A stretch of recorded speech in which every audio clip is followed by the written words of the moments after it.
Hi, எப்படி இருக்கீங்க? இன்றைக்கி எஸ்ஆர்எம்மா கிச்சனில் சிம்பிளாக ஈஸியாக ஒரு மட்டன் கிரேவி எப்படி செய்கிறதுன்னு பார்க்கலாம். இந்த மட்டன் கிரேவி ரொம்ப டேஸ்ட்டாக இருக்கும். நீங்களும் ஒரு தடவை ட்ரை பண்ணி பாருங்கள், எப்படி இருக்குன்னு சொல்லுங்கள்.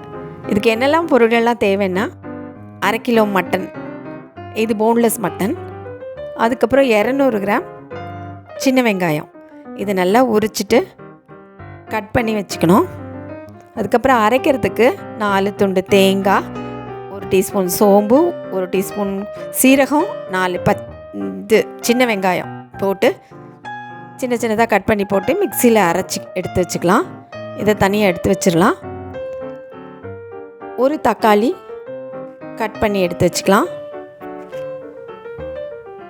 கொஞ்சம் கருவேப்பிலை எடுத்து வச்சுக்கலாம். தாளிக்கிறதுக்கு நல்லெண்ணெய் 5 டேபிள் ஸ்பூன் எடுத்து வச்சுக்கலாம். கடுகு 1 டீஸ்பூன், உளுந்து 1 டீஸ்பூன் எடுத்துக்கலாம்.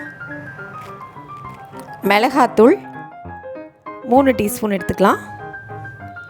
1/4 டீஸ்பூன் மஞ்சத்தூள், உப்பு நம்ம தேவைக்கு தகுந்தாப்புல உப்பு எடுத்துக்கலாம். இதில் போடுறதுக்கு ஒரே ஒரு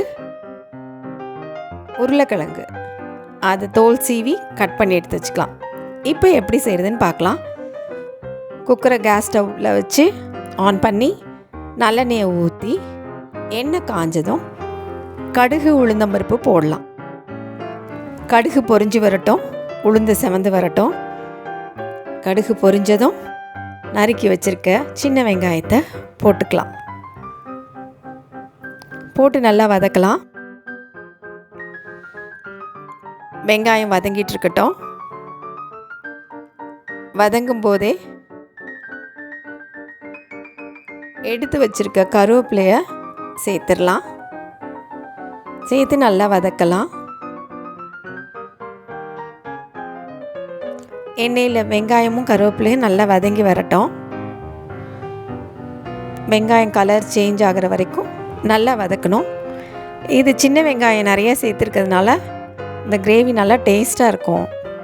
நல்லெண்ணெயும் சின்ன வெங்காயமும் இது கூடுதல் ஃப்ளேவர் கொடுக்கும். நல்லா வதங்கட்டும்.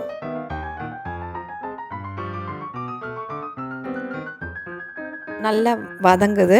வதங்கி வரும்போது இப்போது நறுக்கி வச்சுருக்க தக்காளியை போட்டுடலாம். போட்டு அதையும் கிளறி விடுவோம். வெங்காயமும் தக்காளியும் எண்ணெயிலேயே நல்லா வதங்கட்டும்.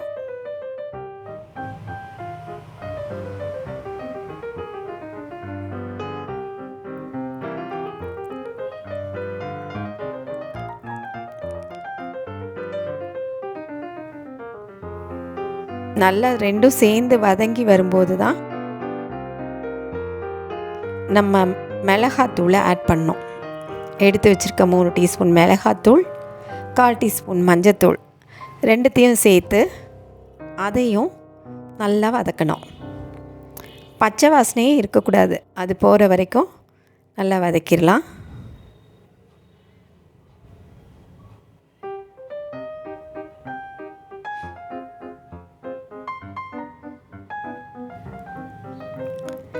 இப்போ நல்லா வதங்கிருச்சு. இப்போ கறி நல்லா துண்டு துண்டாக வெட்டி அதை கழுவி வச்சுருக்கோம். அதை எடுத்து இதில் போட்டுடலாம். போட்டு நல்லா கிளறி விடணும். எண்ணெயிலேயே இந்த மட்டன் கொஞ்சம் வேகணும். கொஞ்சம் நல்லா மிக்ஸ் ஆகணும். நல்லா வேகட்டும். தண்ணி விட்டு வரும்.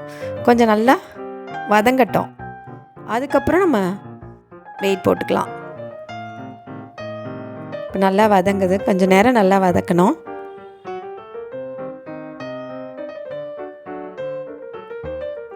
மசாலா தூள் இதிலெல்லாம் சேர்ந்து நல்லா வதங்குது. இந்த டைமில் கொஞ்சம் உப்பு சேர்த்துடலாம். இந்த கிரேவி குழம்பு மாதிரி இல்லை. இதுக்கு தனியா தூள்லாம் போடலை எதுவும். வெறும் மிளகாத்தூள், மஞ்சத்தூள் மட்டும்தான். இது ஒரு தனி டேஸ்ட்டாக இருக்கும். நீங்கள் செஞ்சு பார்த்தீங்கன்னா தெரியும். இது ரொம்ப தண்ணியாக வைக்கக்கூடாது. கொஞ்சம் கட்டியாக தான் இருக்கணும். ரொம்ப நல்லாயிருக்கும்.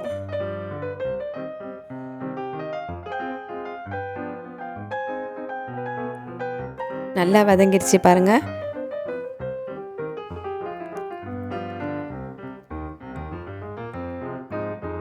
இந்த டைமில் அரைச்சி வச்சுருக்க அந்த தேங்காய் விழுதை சேர்த்துக்கலாம். அதையும் நல்லா கிளறி விடுவோம்.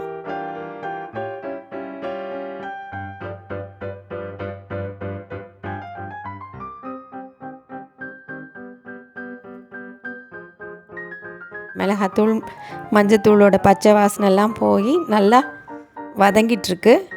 இந்த டைமில் கடைசியாக நறுக்கி வச்சுருக்க ஒரு உருளைக்கிழங்கை சேர்த்து இதுக்கு தேவையான அளவு கொஞ்சம் தண்ணி சேர்த்துக்கலாம். வேகிறதுக்கு தேவையான அளவு தண்ணி சேர்த்துக்கலாம். இதுக்கு நம்ம மிக்ஸி கழுவின தண்ணியை ஊற்றலாம்.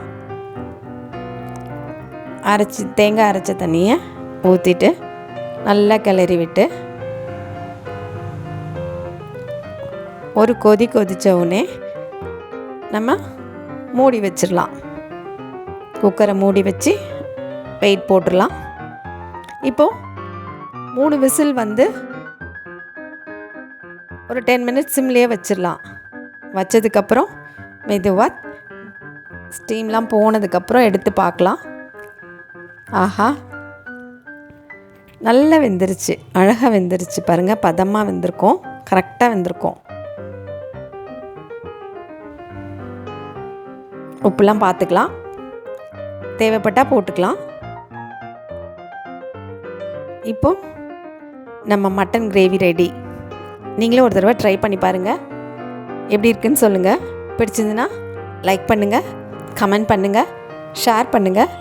இன்னும் எஸ்ஆர் கிச்சனை சப்ஸ்கிரைப் பண்ணாதவங்க உடனே சப்ஸ்கிரைப் பண்ணி பக்கத்தில் இருக்க பெல் சிம்பிளை ப்ரெஸ் பண்ணி ஆல் கொடுத்து வச்சுக்கோங்க. தேங்க்யூ.